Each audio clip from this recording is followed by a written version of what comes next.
Hello and welcome to the Entrepreneur Wilderness Radio Show. Your host today is Oyeno Alubada, and my guest today is Zsolt Bicskey. Zsolt Bicskey is originally from Hungary, but now is living in Baltimore, MD, a believer in Jesus Christ and a family guy with a wife and two beautiful kids whom he loves dearly. Zsolt Bicskey loves business passionately. He has been buying, selling something since second grade, when his mom, who brought home many promotional materials from her company, where Zsolt Bicskey would sell them at school, and made more money in a month than his teachers.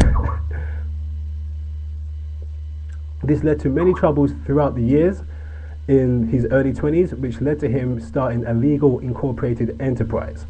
The venture to this day, a management consultancy company in Hungary, where they walked in to companies to do a current state analysis and came up with recommendations to fix their marketing, sales, HR, IT, finances, product/services, and operations.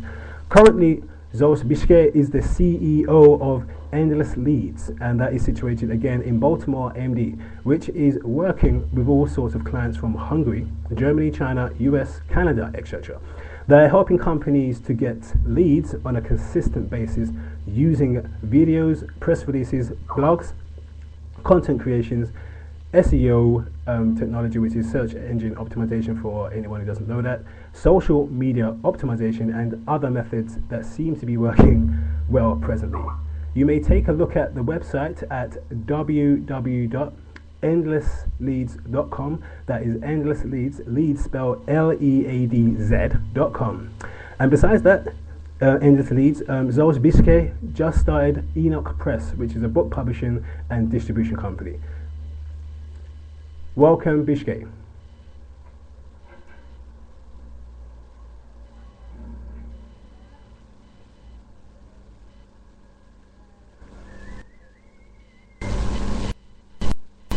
I think the gremlins are in the building today. We'll just wait for Bicskey to get connected. Zsolt Bicskey, are you there? Okay, this sometimes happens with Skype. I will try and do it again, and just to find out exactly what happened. I may have lost him, so please bear with me, audience. This sometimes happens. Okay, I'll make sure.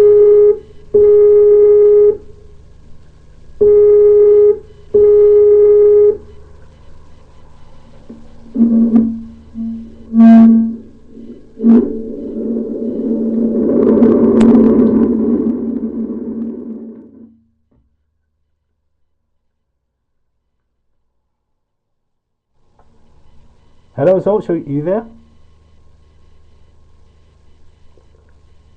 I think we have a cross line, some technical difficulties. I'll try again.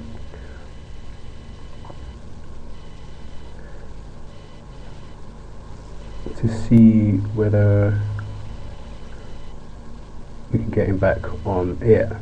Please do bear with me. These things do happen.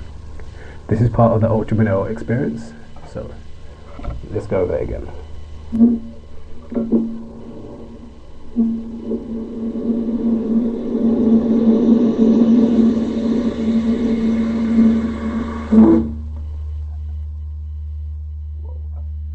Hello, Zsolt, are you there?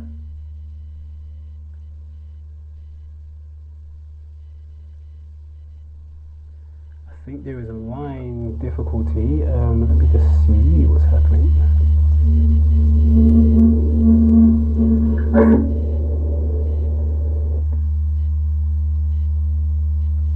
Hello, Zsolt, are you there? There seems to be some difficulty. Okay, he's calling me again. Hello, Zsolt, can you hear me now? Yeah, there seems to be gremlins in the building. Oh dear. Can you hear me now? I can just about. Hello? I can hear you now. Can you hear me now? I can hear you now. Okay. Perfect. I don't know what happened. It just You were talking and the whole thing just died. Well, I kept on talking, so don't worry. I just apologize to my audience. And okay, let's hit it off. I just introduced you. So I don't need to go over that again. Obviously, you know who you are. So the I think first, I do. at least, okay. So the first question would be, with the first venture, how did you get it started? Say it again, please. How did you get your first venture started? Huh. Well, the very first was in second grade. My mother worked for a company, and she brought home a bunch of promotional tools, like little bouncing balls and stuff like that. And I realized if I can play only with one at a time, then I can sell the rest 99. So that's how my business venture started in life. But then later on a little more serious note, in my early 20s, people started asking me, for advice and, hey, can you help me with this? Can you help me with that? They always knew that I'm a computer guy. And then it just started growing, word of mouth get out there. And I wanted to open up a computer business where we develop websites and computer networks and so on and so forth. But I attended to a marketing seminar because I wanted to market my own business. And I learned something and I wrote up something for my business, how, just like some brochure and ads and so on and so forth. And somebody read it and he said, man, this is awesome. Can you do the same thing for me? And I said, sure. So I ended up getting paid $100 an hour to write up sales copies for people. And I said, hey, if I can make $100 an hour in Hungary, then I might not do any computer business, but I'm just gonna write sales copies and website copies and stuff like that for other businesses. So my marketing business started, and that grew up into management consulting business, and then it just took off. Okay, so from that, did you self finance or did you get any outside investments to start that first venture? The Hungarian economy is not so business friendly. It's very strict. It is very hard to get money, and they only give you money if you have money.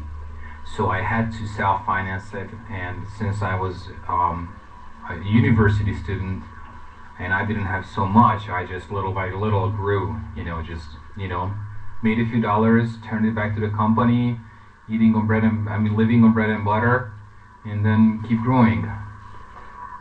So through the initial stages, did you find a lot of negative feedback from people who they just saw you as one guy just doing this? What was the general feeling, negative to positive? Negative and positive feedback on my business? Yes, your first venture, yeah. Negative feedback always came from unrealistic expectations from clients. That was always the problem when they wanted to do something huge and they said, hey, I have $500 to make me famous, or I want to spend $500 on a website and I want bells and whistles on it. And it's just, it's not like, come on, you cannot do this. And then we start, going back and forth, and I said, hey, you need this and you need that. And then it might result in something that you're expecting. And then they said, but I just have so much. And then, usually they still had unrealistic expectations regardless of the fact that I told it's not going to happen the way you think it's going to happen. And then based on these unrealistic expectations from the clients, I have had negative feedbacks because they said, well, I'm not doing what I was supposed to do. Well, I did everything that I was supposed to do, but they thought that so little investment can make such a huge profits, which is absolutely crazy. So, how did you generally deal with that? Was it a knockback on yourself in terms of confidence, or did you just simply say, we can't provide the service, and thank you very much for your business, but no, thank you? I think I had one severe case where they were just mad and they started slandering. Other than that, we just we just sat down and we had a conversation. I said, look, this is the contract that you and I signed. This is what I told you 4 months ago, and I know you're mad because it didn't happen the way you want it to happen, but I did everything that's in the contract, and my part is, done, and this is so much the result that we could produce for the company. Do you want to keep pursuing and then looking for other solutions, other ways to generate more income for your business, or you would rather cancel the contract? And somebody kept the contract, somebody canceled the contract. I was always for the clients. I really wanted to help them, but in some cases, because their false expectations, it just didn't end up being a good relationship. I've learned a lot. I've learned a lot how to write contracts, what to say at the beginning of a relationship. Don't stir them up so much that they ooze. They can get so much out of this business. At the end, they're gonna be disappointed. I think the key is to over deliver. But the way to over deliver is you under promise. Okay, I mean, take us through. All right, let's say if I came to you, I had I don't know, let's say 40 grand, and I wanted you to do something really special for me. How would you approach me? It depends. What's the business? Okay, I'm in the fashion industry. You're in the fashion industry. Yeah. Doing the what? The designer clothes for men. designing clothes for men, and you have $40,000 to spend. Yes. Well, I think there are three major things that I would do. Number one, we cannot forget about video marketing. Okay. It's just so huge. It's incredible. 60% of internet traffic is video watching. Every month there is 4 billion hours uploaded just on YouTube. Okay. Yeah. 4 billion hours every month. That's crazy. Yes, a lot. It is. It's really sick. People just spend insane amount of time watching videos. So why don't we tap into it? If 60% of internet traffic is video, then we cannot forget about it. True. So if it's fashion, there's a lot of imagery. There's a lot to communicate. From the simple slideshows of works to customer testimonies, where you're talking to the camera or just doing the slideshow presentation on your computer, record the screen. There's so many ways of doing it, so many ways. You don't need any professional TV staff. You don't need highly professional cameras. You need a decent camera with a good microphone. If you want to shoot something, buy a good microphone. It's nothing fancy. I have a $20 microphone and it's worked perfectly fine. Highly satisfied with it. You don't need anything fancy. My wife is a photographer. I'm a hobby photographer, so we have a decent video equipment, but you don't even need that. We did videos with flip cameras. Flip cameras. It was working perfectly fine. Okay. We were like, he was digging some ditches because that's his work. He was totally muddy and the microphone was hanging on him, and with the flip camera I was recording him. That's perfectly fine. But that's the key. Some kind of video in a consistent way, put out video. And then we can, I don't want to get into the nitty gritty how to. I can if you want me to, but just for a general overview. I mean, for with video. Yeah, just a general overview. So something in video. So if I had 40 grand, but I did have a sample clothing line, basically what you're saying is get it online, get some models to twirl around and do their thing, and just put it up on YouTube. Yes, and then support your videos with some paid advertisement. YouTube started to do pay-per-click advertisement for the videos. If you're good enough and if you know how to do the things, you can get views for 1, 2, or 3 cents. That's pretty slick. That is good. So yeah. So what I would do also besides video marketing is press releases.